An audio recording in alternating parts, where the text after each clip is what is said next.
possibilità a questo punto di entrare un po' più nel mondo, diciamo, della musica, come dire, folk, se non sbaglio. È un po' questo quello che ci farete ascoltare stasera. C'è una fisarmonica che è quella che suoni tu, Diego, Sì, esatto. e poi abbiamo invece Una serie di altri una serie di strumenti altri strumentini a corda. particolari, Quindi, particolari. Partiamo con un mandolino. Partiamo esatto. con un mandolino per, per il primo brano che si intitola Il primo brano si intitola Four Up. 4 Up, 4 su, sarebbe una cosa del Esatto. genere, 4 su, e vediamo che cosa succede mettendone 4 su con un mandolino e una fisarmonica, i TNT qui al Salotto. Grazie.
TNT, questa era 4 Up qui al Salotto con questo repertorio che voi dov'è che andate, diciamo, a pescare? Quali sono, diciamo, i vostri riferimenti? Dov'è che andate, diciamo, ad ascoltare i vostri video preferiti su YouTube, come si usa fare Esattamente. adesso? Non so. Praticamente sono frutto di una ricerca compulsiva su YouTube Una eh, ricerca.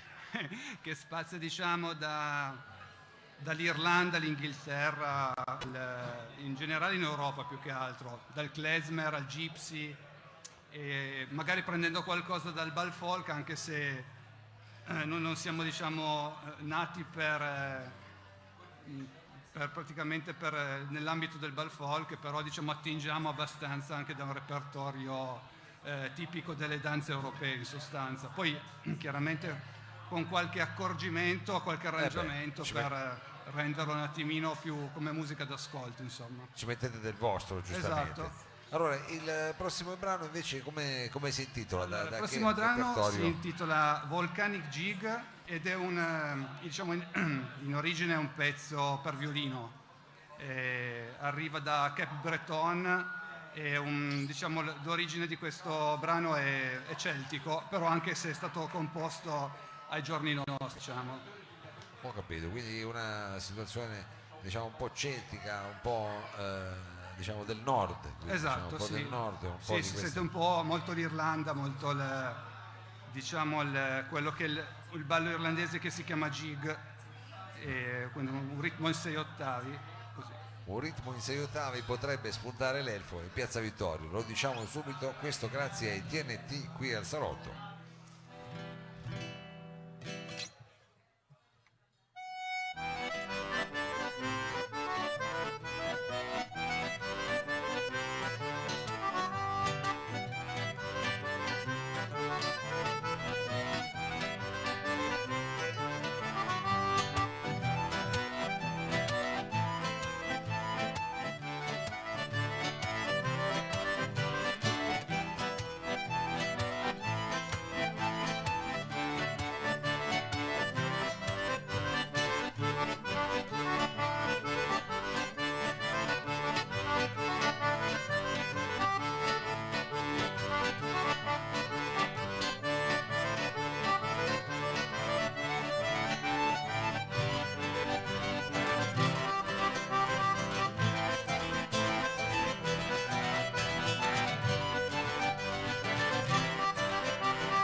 TNT qui al salotto, ci avete portato praticamente in una campagna, in una festa irlandese, come senso, siamo finiti in una festa irlandese anche per il clima, diciamo, potrebbe ricordare un po' quello dell'isola in questi giorni qui da noi a Torino.